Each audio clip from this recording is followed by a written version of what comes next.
Well, welcome everyone to another interview installment of Pit Pass Network. We got Stephen Mallozzi here. He's the driver of the number 22 truck for AM Racing. So welcome, Stephen. Thanks for joining us. Thanks for having me. It's a pleasure. Yeah, it's awesome. So you're just coming off this past weekend of a truck race at Martinsville. What was that experience like racing on rain tires? Well, that was certainly not something I expected to do this weekend, huh? For me, it was crazy because obviously when I was first approved to race in trucks, it was just road courses.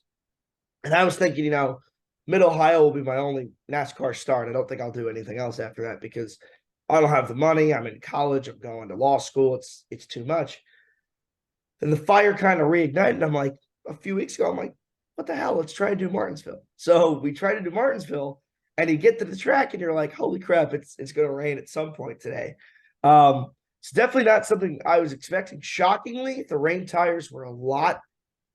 I know it wasn't full wet conditions, but the rain tires were better than I thought they were going to be. And I think this field speaks for itself, right? Nobody crashed really in stage one at all.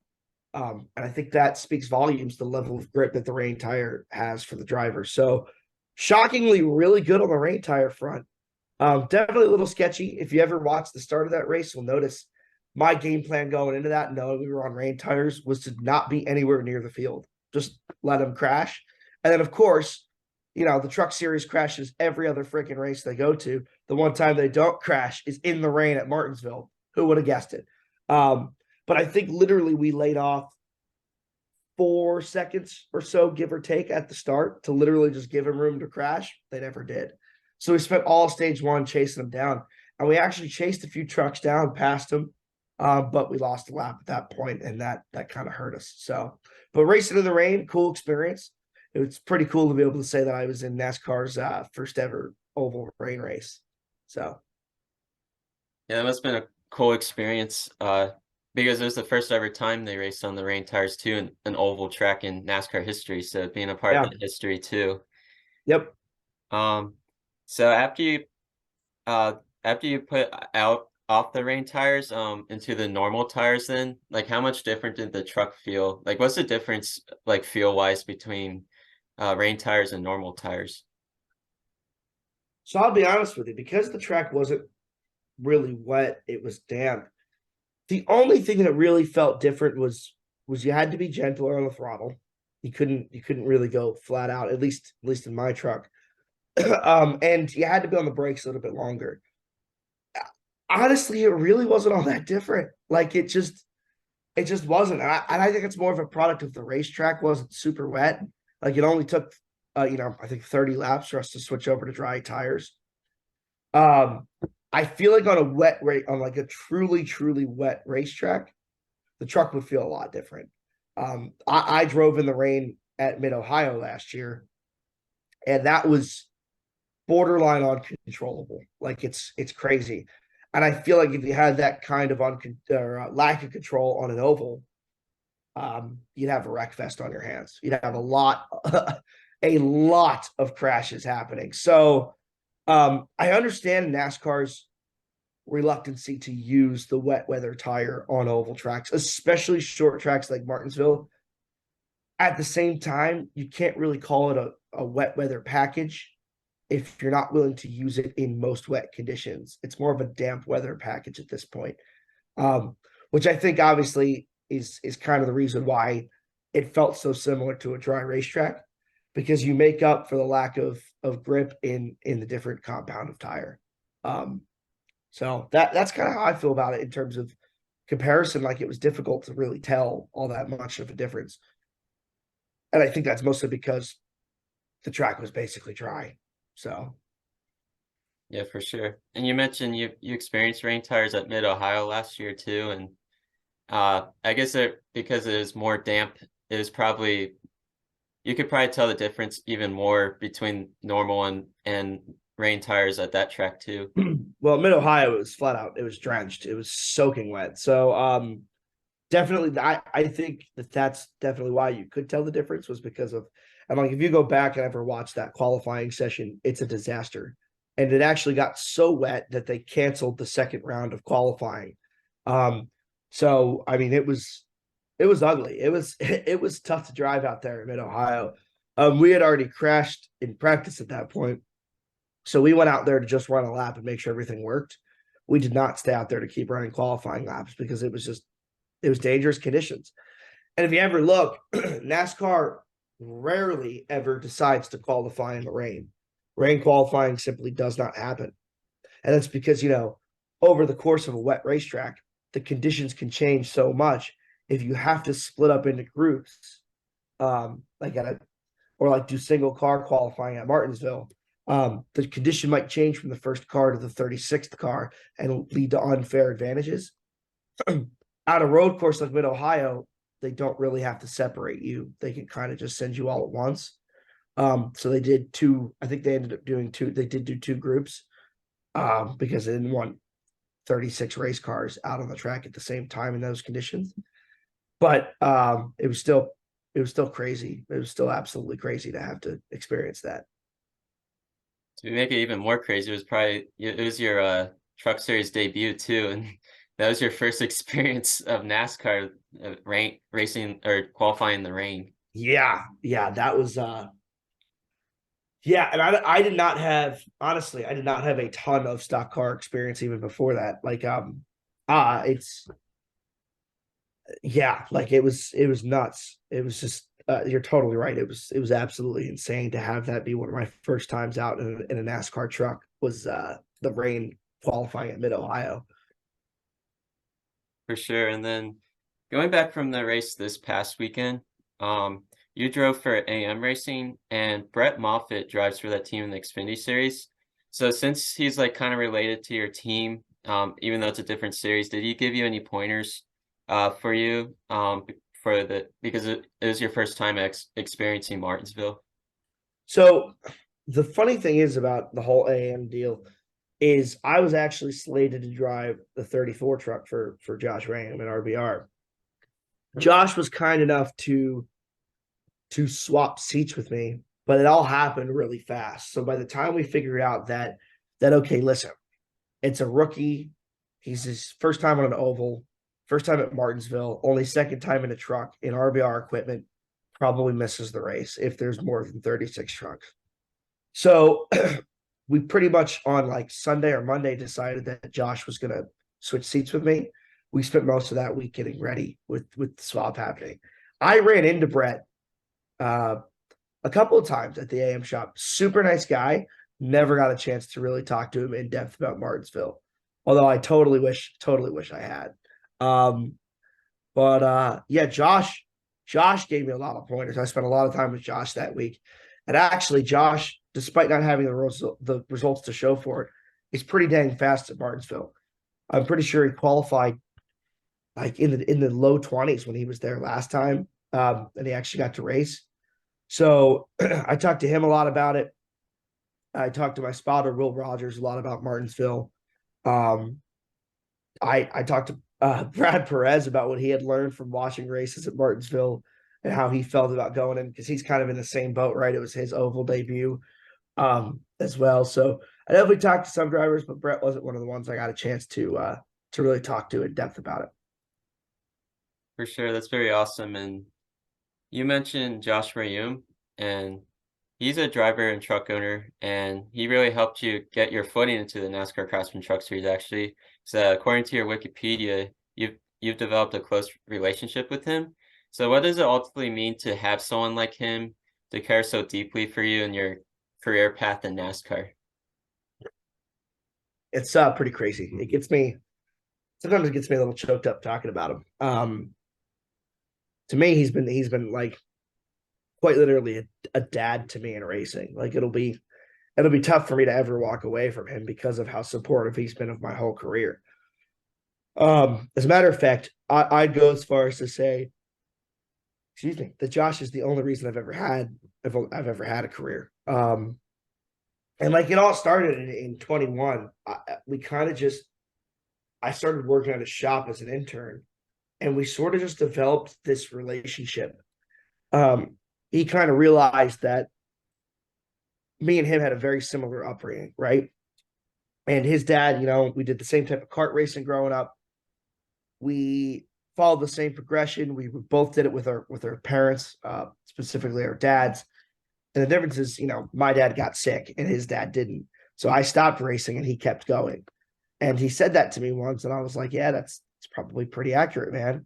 And from that moment on, he kind of made it a mission of his to kind of like help me figure out my way in racing. So I'm super appreciative for Josh Reum and all the support he's given me. And to me, he's one of the best guys in the whole garage.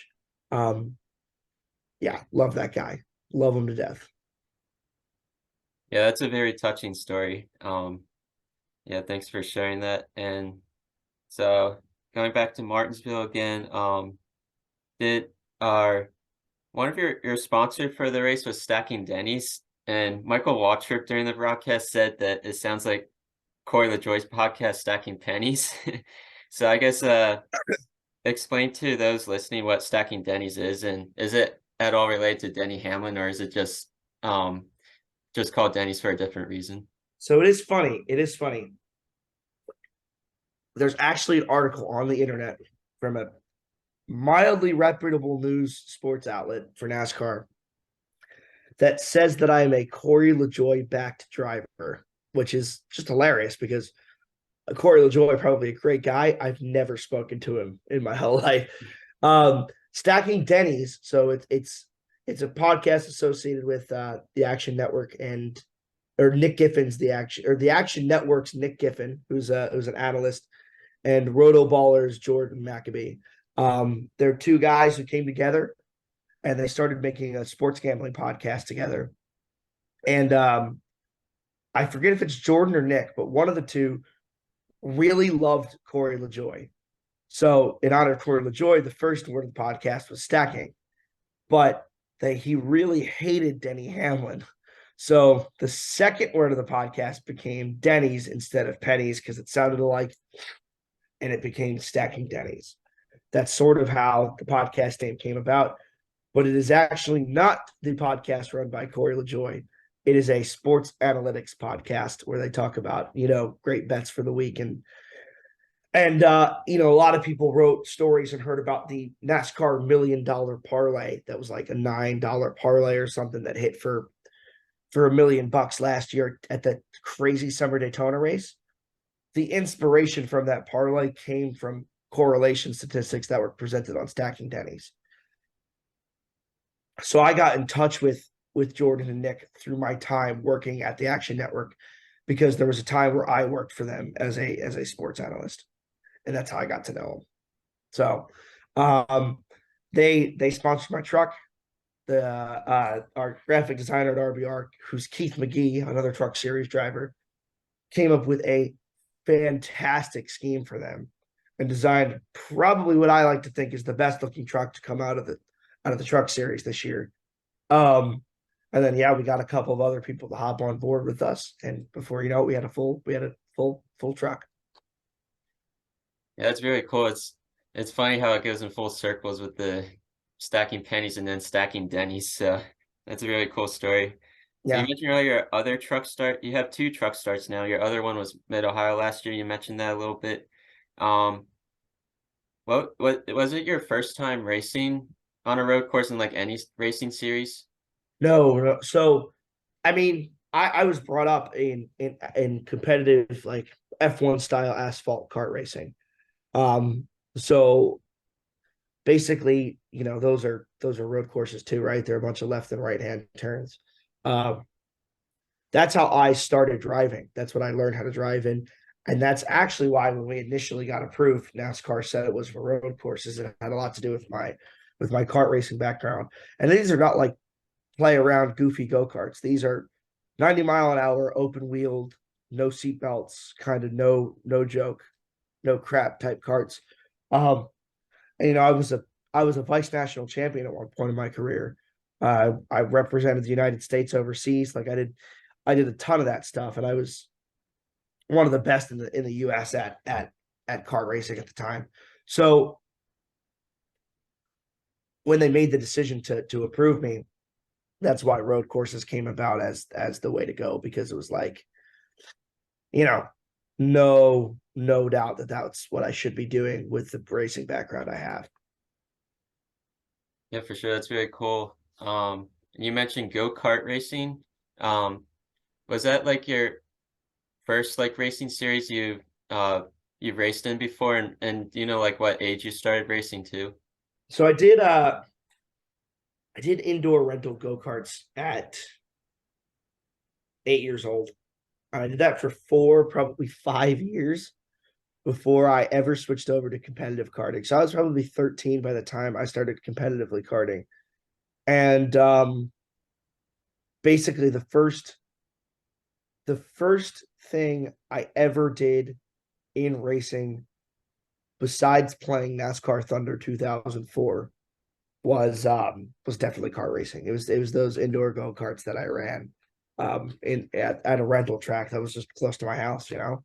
That's kind of how it all started. It spiraled out of control from there. That's very cool. And you mentioned a classic NASCAR Thunder 2004. My opinion, the best video game in NASCAR history, but it's just I a classic. Yeah, I tend to agree with you. I think it's the best video game in NASCAR history. Honestly, if they never released another NASCAR game and they just continued to update NASCAR Thunder 2004 with updated graphics and different drivers and different paint schemes, I would never play another NASCAR game again. It's all it would take. I mean, I love that freaking game. I agree. It's the best NASCAR game to ever be made. for sure. Just like all the details of it and the game modes is just like it's unbeatable. Yeah, So mention so your two truck starts are Mid-Ohio and Martinsville. So you've experienced a road course and a short track now in NASCAR. After experiencing both of them, which one would you prefer to race on? that's a good question. Hmm, probably a short track. I actually don't. Actually, now that you say it, I don't know the answer to that question. That's a tough one, right? I enjoy road courses for a lot of reasons, especially because as a driver who's still really developing his craft, it allows you to make mistakes and not lose a lap, right? Like at Martinsville, if you make a mistake and it costs you 2 seconds and you're already a half second off the pace, you're going to lose the lap, right? You can't make any mistakes. At Mid Ohio, if I make a mistake, lose a few seconds, it's a minute and a half long. I'm not going to lose a lap. I'll be perfectly fine. And I also really enjoy the challenge of driving on a road course, having to nail your shifts and go left and right. We'll say, man, there's just something about short track racing that you can't explain. You know, there's such an intensity behind it. Um, and to me, I really enjoyed experiencing that. I think if you asked me after a full Martinsville race, 200 laps, I would probably say short track racing. But the Martinsville experience I had was not fantastic, right? It was a lot of caution laps, a lot of rain delays, a lot of this, a lot of that. So I would probably say short track racing, but not by much. For Not sure. by And much. you mentioned the caution laps at Martinsville. I saw a fun fact.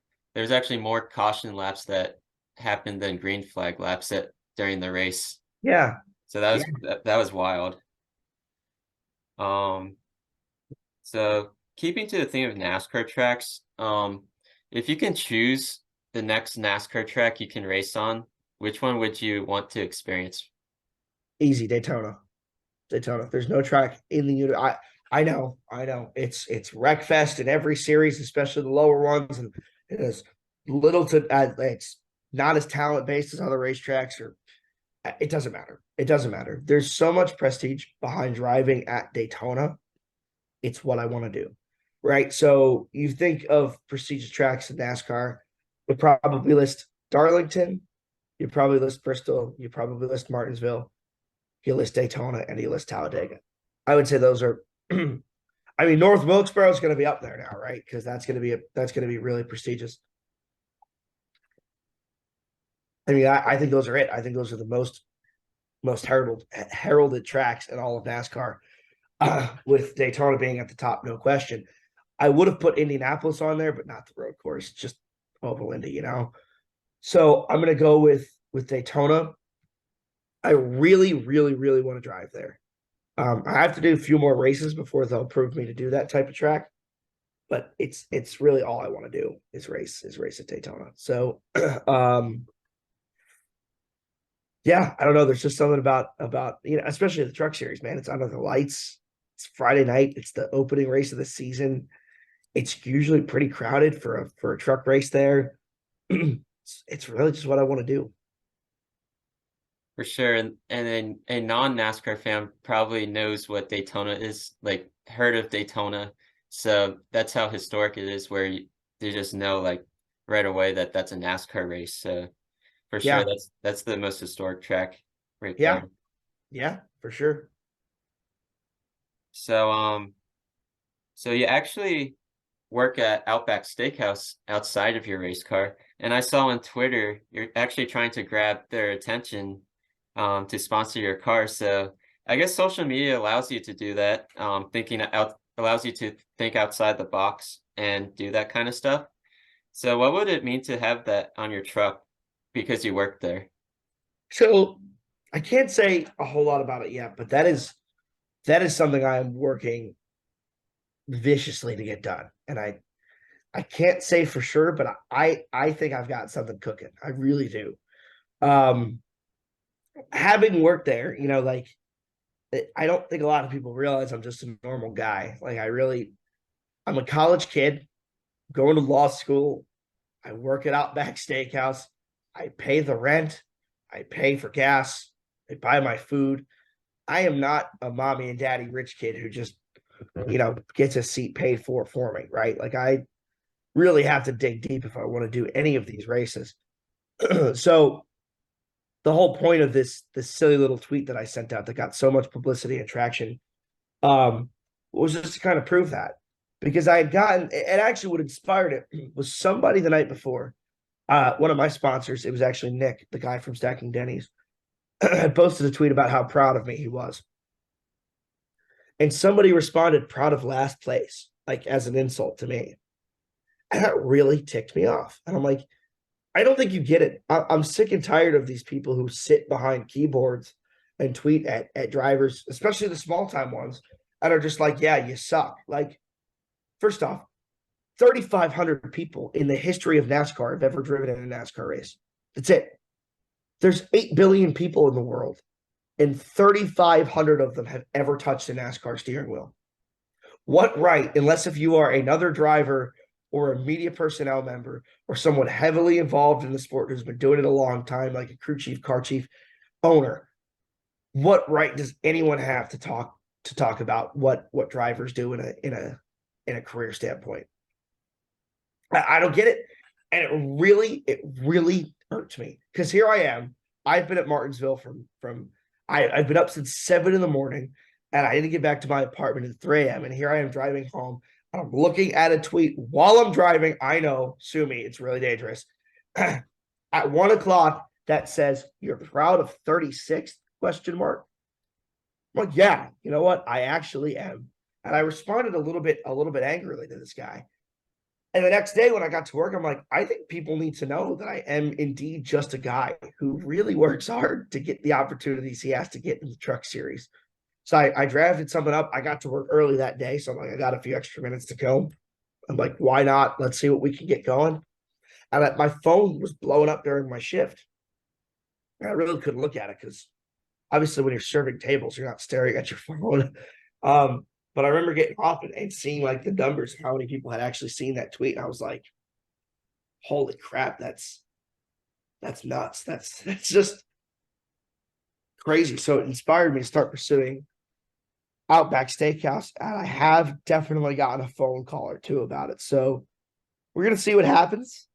Can't say anything for sure yet, but it's something I'm hopefully working on.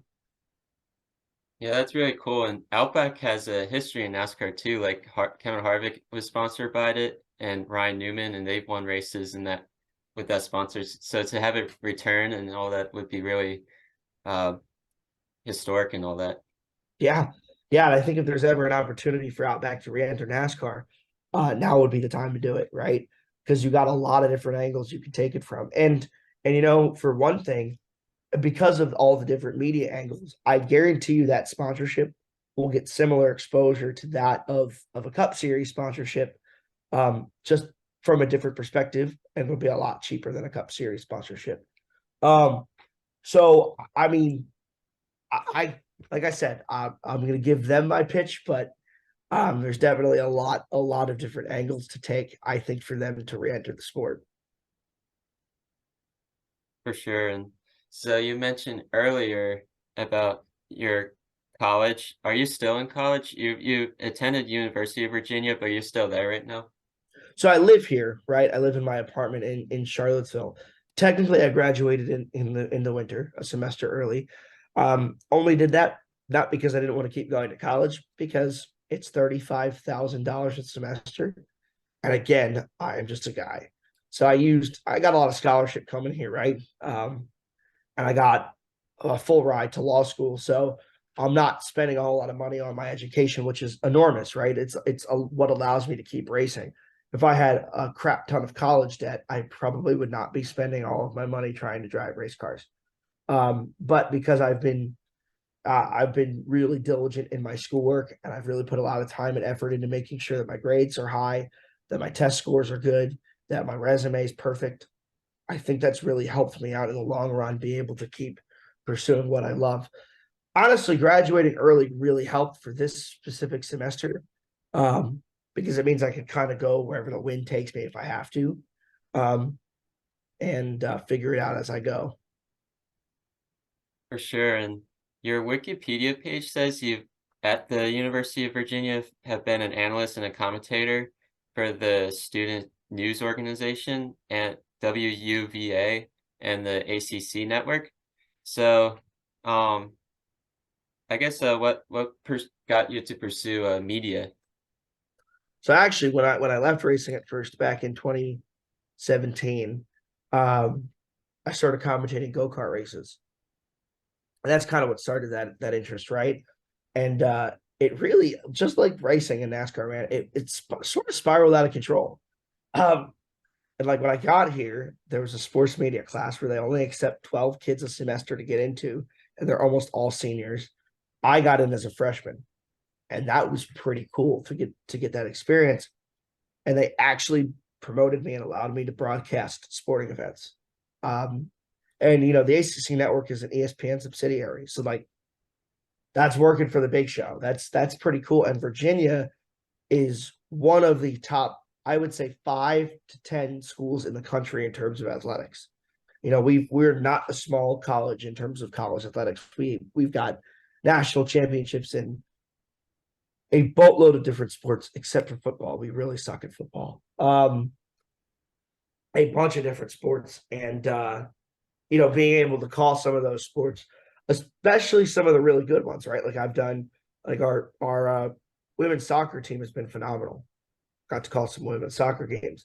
I did a men's soccer game. I've done field hockey. I've done lacrosse. I've done volleyball.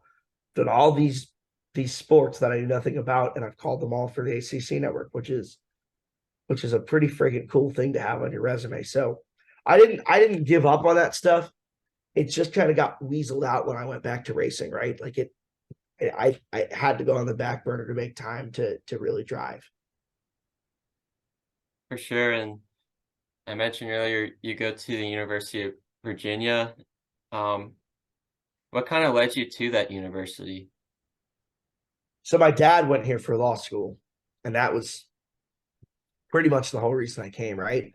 I did not get a full ride here for school, but I did to Rutgers University in New Jersey. So I was going to go there. It's like I'd rather follow the money, if I'm honest with you.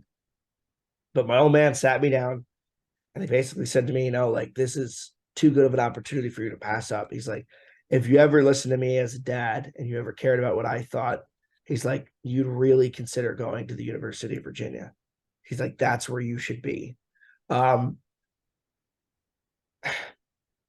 and I took that to heart. I mean, my dad's opinion has always meant the world to me. So obviously, when that came about, I kind of had to listen to him and take it in stride. So that's how I ended up here. And I love it. Like I love it here. It's a great school. I met great people. It's a lovely town. Just kind of wish that it was cheaper to go to. That's my one complaint. Yeah, that's really cool. The family connection though with that university and your decision making there. So that's really cool. So you actually do work for TobyChristie.com, which is a NASCAR website. You're a writer and a daily fantasy analyst. So what sparked your interest in, or well, I guess it's kind of related to the media earlier, so you might have answered that already, but I guess what got you into Toby Christie? I met Toby Christie through one of my first connections in Charlotte, North Carolina. The guy who actually got me to move down to Charlotte when I first started racing introduced me to Toby, and then Toby and I kind of had a budding friendship from there. And I told Toby, like, listen, I want to keep, in case the racing thing doesn't work out, I want to keep some type of media profile available, whether as a writer, whether as a video analyst, whatever you want. I would like to keep some type of profile built up so I can jump ship and go do something else if racing doesn't ever pan out. Um, I wrote for his esports program for a while, hated it. It was not a big esports guy. It was not intriguing to me at all. So this year when I started, I pitched him daily fantasy articles, and I'm like, I can't give betting advice if I'm licensed. I'm like, but this year I don't have an NASCAR license yet. So I don't really know that I have any plans to race. I'm like, so if you want me to write for you, I will. And then out of nowhere, here comes Martinsville, and I get a license, so I have to stop making, because obviously, NASCAR is very strict against industry insiders gambling. So I had to tone it down and stop betting and stop creating gambling content for Toby Christie as soon as I got licensed. That's a big no-no in NASCAR's eyes. So backed out right away, said, nope, I can't do this anymore, Toby. I'm sorry. But we still have a really close relationship. He was on my truck for Martinsville. Great guy. Love him. And I'll support him to the end of the earth because I think, he's a really good dude, solid guy, and it helps the sport grow. Yeah, that's awesome. And so what was your favorite article you made for Toby Christie so far, or written? So actually, I know I said I hated esports, but it was an esports article. I got invited to do the Redditors versus Racers charity race back in, I want to say November. I think it was. I think it's in November. And I was obviously classified as a racer, which in its own right is pretty cool, right? That's a cool thing to be classified as. But Toby asked me if I could write a POV of what it was like to be in that race and like do it.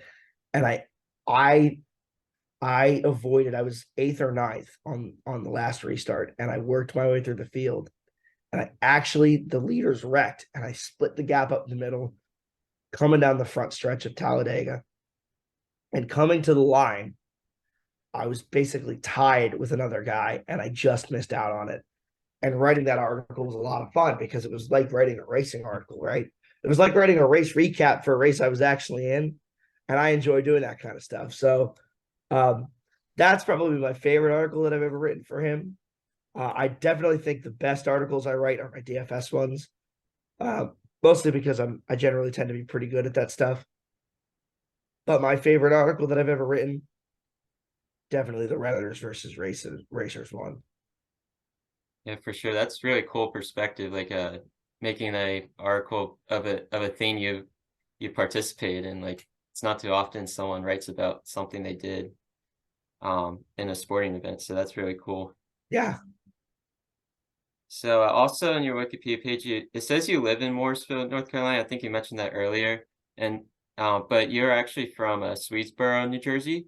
Yep. So do you miss your home state sometimes, or do you enjoy North Carolina even more? I miss my family a lot. So I live in three places. I live in New Jersey, I live in Charlottesville, Virginia, and Charlotte, North Carolina. Um, so like I kind of bounce around a lot. I will admit all the travel does get exhausting, right? Like it's tiring to be on the road that much and be digging so hard. But um more than anything, I miss my mom and dad, right? Like that's the thing I miss most about being on the road so often. Um, at the end of the day, though, it's I see them plenty, I see them enough. I have very loving parents, but it is tough traveling all the time and not getting to see them as much as I'd like to, for sure, for sure. I don't really know that I miss the hometown as much, but um, like not that I don't miss it. It's just like I don't really think about it that often. To me, it's a place. It's where I grew up. That's cool, but I more miss the people than anything else. For sure. And one notable NASCAR driver from New Jersey is Martin Truex Jr.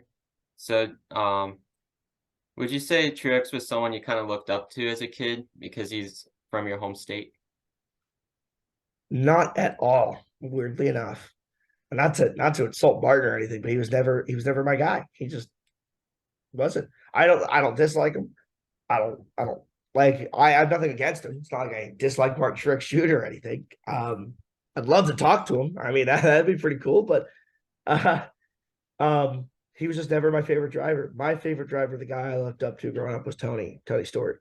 Um, and then when Stewart retired in 15 or 16, I actually became a Michael McDowell fan, which was those were some tough years. Those were, it was like 5 years before I ever got to feel salvation of him winning a race. Um, funnily enough, a nice chunk of the money I spent in racing, and not like a lot of it, but probably somewhere between 5 and 10% of the money I spent on stock car racing actually came because Michael McDowell won that race. Um, I put about $100 on him, and he was plus 10,000 to win at the time. My dad and I did it as like a father son thing, and I'm like, Dad, here's who you should pick to bet on if you're gonna make bets on this race. I'm like, Michael McDowell, great plate racer. I'm like, underrated driver. He always finishes. He's always there at the end, and that bet paid out 10 grand. Oh, wow. So I spent a lot of that money on obviously auto racing, but the guy I looked up to most growing up was probably Tony Stewart. Yeah, that's really cool. And yeah, you mentioned McDowell. He's a great plate racer. They're actually going to Talladega this weekend. I have him in my fantasy lineup because of that. So that's a really he's like really like you said earlier, like really underrated on those plate tracks Yeah. Yes. for sure. And then one other person that I noticed that's from New Jersey, he's making his ARCA debut season is actor Frankie Muniz. Did you know he's from New Jersey? I did indeed know he's from New Jersey. It sucks because I feel like I'm getting bumped down the list of notable race car drivers from New Jersey. Um, yeah, no, it's really cool to see him in ARCA. For me personally, ARCA was never an option, right? In my eyes, ARCA is kind of a money pit, right? It's somewhere to go develop if you have a shitload of money. If you don't have money, you can't afford to go to ARCA. Otherwise, your career is going to die there. So there are people who are ARCA regulars, right? And people who make like a semi living off doing it. That's not what I'm talking about. I'm talking about like small time rookies, part time drivers who are just trying to make their way up the chain of command. I feel like if you go to ARCA at that point, you're dead in the water. Like it's a money friggin' pit, man. So good for Frankie. I mean, I know he's got more backing than I do, and he's obviously had a nice career as an actor to kind of help support his racing career. But for me, I never even considered it. I knew that if I went to ARCA, I would spend too much money there, and I'd be gone. I'd be an afterthought in most people's minds. So that was never really part of my goal there. For sure. So you you were in the truck field last weekend and Yeah. last season too at Mid Ohio. So have you developed any like besides Joshua Young because we touched on him earlier, but have you developed any other close relationships with any of the other drivers? Oh, close relationships. Same. Let me run through my mind here. I'm actually kind of close. I'll be honest with you. I'm kind of close with Keith McGee. Um, I became friends with Mason Massey. this past weekend. He's a really down to earth, cool guy. I'm good friends with Lawless Allen. Chris Hacker is another one that I like to think I'm somewhat close to. Um, CJ McLaughlin, he was one of the first people I ever met in NASCAR. So he's actually from New Jersey as well. Uh, before I even moved to Charlotte, he actually invited me up to try a simulator and basically gave me a breakdown of like, hey, this is what you got to do if you want to make it stock car racing. Um, so that was pretty crazy. He's up there on my list of people. So I've definitely met my fair share of people, right? Like I've interacted. Oh, I think Brad Perez is another one. Um, great guy. I've talked to him a good amount of times, and I think it's because we kind of have somewhat similar stories, right? Like we uh we both still worked in the sport while we were driving in the sport, right? He was with I forget who he was with before he was with Everland Gase. Rackley. He was with Rackley War when I was with RBR. And then I drove for RBR and he drove for RBR too. So that was pretty cool. Yeah. So definitely made a few good connections here. Uh no question in my mind that Josh Rayum is the closest connection I have in racing. Like I said, he's one of the closest connections I have in life in general. So it's tough. It's tough to beat him, but definitely a few other drivers that I've grown kind of close with. For sure. That's really cool. So, so besides NASCAR, like, have you tried any other sports, like growing up, like maybe in like a school or whatever? I've done them all, man, and I hated all of them. I was well. It's funny now. Today, I love sports again. But when I was, 8, 9, 10, 11, 12, like that age, I hated sports. I didn't want anything to do with them. And then after that, I had already started racing, right? But I started to really like sports again. So I never took any of them up competitively after that. I did play in a NFL play 60 flag football league growing up, but that was it. That was all I had time for. I was racing so often I didn't have time to commit to any of the sports. I ran track too, but that was more of a stay in shape kind of thing. I was pretty damn good at it. I used to be able to run a sub 5 minute mile back in high school. So um I gave up on it after I broke my ankle. I kind of just never went back to track and field because racing continued to take off. And I was like, I just don't really want to run. I hated it. I hated running with a burning passion. So I stopped. Um, but I played baseball, played football, I played basketball, I've done lacrosse, I've done soccer, I've done it all, man. And I didn't really, none of them when I was a kid took up my fancy. So I switched and I did racing instead. Yeah, that's really cool. That variety of sports you have, in your back pocket. So, and then do you enjoy watching any other sports other than racing? Yes. Oh yeah. I watch all sports. I am a diehard Philadelphia sports fan through and through. Eagles, Phillies, Sixers, Flyers. I love them all. Probably Eagles number one. I'd say I'd say it's a crapshoot between them and the other three, right? Like Eagles are my favorite team, but I mean I love them all, right? Like I probably in the past month and a half I've been to a Phillies, a Sixers, and a Flyers game. So, I mean, huge Philadelphia sports guy. Actually, in the past 2.5 months, I've been to an Eagles, Phillies, Sixers, and Flyers game. I went to the NFC Championship game for the Eagles too. So I love Philadelphia sports. I'm a diehard sports fan. Um, I don't have as much time as I used to sit around and watch and just enjoy it. But whenever I can, I always make it up to the game, and I always follow the teams extremely closely. Love them to death. Like I said, complete diehard fan. I would even argue that as a watching fan, I might be more of a football fan than I'm an NASCAR fan. Um, but it's pretty close. Like they're neck and neck, right? They're not like distance apart, but they're pretty close. Yeah, for sure. That's really cool. And I can relate because I'm a PA guy. Um, I'm a Philly fan too. And Nice. um, yeah, the Eagles, and it's a good time to be a Philly fan because the Eagles made the championship or the Super Bowl. The Phillies made the World Series last year, but they both lost those games, unfortunately. Yeah, and But the freaking Union lost the MLS Cup. And yeah, I guarantee you this is going to be the year the Sixers make the finals, and I bet you they lose too, just to make us all miserable and suffer, because that's what it's like being a Philly sports fan. for sure. Yeah, yeah, it definitely could be expected. I can definitely Yeah, see that. But a lot of the people say that the Sixers have been, or like the past few years, they only made it out or can't make it out the second round. But hopefully this year's the year they at least make it past the second round. I don't know, man. Boston's going to be tough for sure, but we'll see what happens. I That's who it's going to end up being, Boston, right? It's going to be us and Boston in the second round. Milwaukee's struggling right now, so I don't know who's making it to the second round in the other part of the bracket, but um, I think whoever wins the Celtics Sixers series wins the East. I really do. I believe that. So we'll have to see what happens.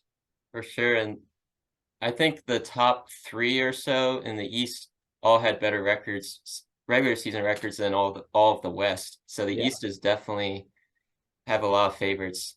But yeah, you mentioned the Bucks. Yeah, the Giannis Antetokounmpo got injured recently, so that could affect the Bucks. They did win last night, so it's 1-1 in that series, but yeah, they needed that game big time. So for sure. And then trying to think of any other questions. I would say so outside of racing, what do you enjoy to do in your free time? so I do indeed watch a lot of sports. But I'll be honest with you, man, I don't have nearly enough free time anymore. Um I, I like to when I'm free, I like to lay face down in my bed with the lights off and freaking sleep. Um, but like if I had to pick like something I do a lot with my friends, I love mini golf, I love top golf, like I love that kind of stuff. Anything competitive, bowling, like I love go-kart racing. Um, I used to like playing video games, but I don't have a whole lot of time for video games anymore, right? I spend a lot of my free time maintaining the social relationships in my life because I have so little time to do it that if I don't commit my few free times to doing it, I'll lose. I just won't talk to my friends anymore. So, um, I like, yeah, man, it's difficult. It's tough. It's tough to maintain all those friendships. But we try our best, you know. For sure. So I got some fun questions now that I came up with. So this should be fun. Um, so the first one is, do you have any nicknames? Most people call me Malaz, and the yeah, the thing is like when I was in high school, right? The word swag was going around a lot, and I hated it. I was like, this is so stupid.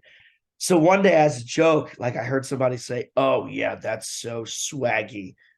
I'm like, that sounds so stupid. I'm like, they used to call me Swaggy Malaz. And then people literally all throughout high school called me Swaggy. And it was like one of the least, it was one of the most ridiculous things that ever happened to me was the fact that I made a joke once in high school and it led to my nickname literally being Swaggy. Um, so they called me Swaggy Malaz. And we actually came to find that anything you put with Malaz works out. Which, if you ever look at my Twitter handle is Driver Malaz, and that's a reference to my high school nickname that everybody used to call me. Um, Anything like you could put anything in front of Malaz and go with it and call me that. So when I made my racing Twitter, I'm like, I'm going to go with Driver Malaz here because I think that'll be funny to some people. So um, yeah, that's my pretty much. Keith McGee sometimes calls me Pizzarelli. Don't really know where that came from, but he designed my emblem, so it's Stephen Mallozzi with a little slice of pizza. I don't know, man. You'd have to ask him where that comes from. Um, yeah, yeah. Yeah, it's really cool nicknames. Um, and then I guess another fun question. Let's see, I got a list here. I guess what is on your bucket list? Wow, that's a great question. So go to a Super Bowl is one of them. Going to Italy is another. Winning a NASCAR race, that's one of them. I'm not sure if that's really a bucket list item, but it definitely counts. Um, and driving an F1 car. I would say those are probably my four bucket list items. The biggest four bucket list items that I have. That's a tough one because obviously the number one thing on my bucket list growing up was become a NASCAR driver. So kind of knocked that one out of the park, I think. Yeah, that's really cool. And another one I have here, um, I would say, who is your all-time favorite Disney character? Wow, all-time favorite Disney character. It would be way too generic to say Lightning McQueen, but that's probably the answer if we're honest with each other. I would say if not Lightning, because obviously that's I think who you have to go with if you're a race car driver. I would probably say Stitch. My parents actually called me 626 growing up because I would just climb all over the freaking baby walls that they had put up. Um, so they used to call me 626. So I would say Stitch, if not Lightning McQueen, because I'm pretty sure I'd have to pick Lightning McQueen. But that's so generic. I don't want to go with that. Yeah, that's really cool. Answers. Yeah, Lightning McQueen is definitely a number one answer for drivers. I think I asked that in another interview and they said that, but that's really cool. You gave an alternative answer though. Yeah, yeah. Which that's a good answer there. And let's see, I guess I'll do a couple more fun questions. Um, uh, what's your favorite ice cream flavor? Oh, I actually had ice cream yesterday. My favorite type of ice cream ever is the vanilla sherbet, orange sherbet mix from Core Brothers. That's exactly what I got yesterday. Freaking love that. It's soft serve. I don't know if you've ever heard of Core Brothers, but it's Jersey Shore based. They, for some reason, have a random location in Charlottesville. I don't know why, but it's here. That's my favorite ice cream ever. Freaking love it. If I had to pick one, like if I go to Wawa or something, but I have to buy like a random flavor, I go for Americone Dream, which I think is the Stephen Colbert flavored ice cream from Ben and Jerry's. But I would go orange sherbet and vanilla. Yeah, I actually heard of Core Brothers you mentioned because I've been on the Ocean City Boardwalk and Yep, that's that's where what it is. that's where it is, yeah. So that's a great choice. And then do you play any instruments or know how to? Growing up, I played the piano. Um, Weird side note that we will not dive into, but my old piano teacher lives in my basement right now. And that's not a joke either. That is a real fact. And he has been for gosh, 7 years now. So, um, yeah, but not to start all that'll start a whole nother story. Um, and then I also played. I used to be able to play the drums pretty well. I was a percussionist in high school. So Yeah, that's really cool. Uh, Having those skills is definitely really really fun to have and to do in your free time too and all that. So yeah, for yeah, sure. for sure. So wrapping up this interview, everyone at PitPass likes to enjoys to donate to a charity after each interview. So is there a charity you'd like to highlight for us? Yeah, I mean, honestly, I think most people know my backstory at this point. My dad has cancer, so if I had to pick one, I'd probably do the American Cancer Society, right? Um, I just I've lived a horror story with cancer, for the past 5 or 6 years, and I think I've heard so many people who have just had horrible, horrible experiences, uh, and it's definitely something. It's obviously not something that I think needs to be brought awareness. I think everybody knows about cancer, um, but it's definitely something I want to do as much as I can to try and stop it and combat it. So, um, yeah, the American Cancer Society would 110% be my answer. Yeah, for sure. Yeah, that's really touching and that's great. Charity that and we definitely want to help with that. So that's awesome. So Thank you, man. yeah, so wrapping up this interview, thanks so much, Stephen, for joining us. This has been a great conversation and getting to know you more and your career journey and just everything. Just thank you so much. Of course, man. Thanks for having me. It was a pleasure talking to you. For sure. Yeah, thank you so much, Stephen, and catch us in the next interview.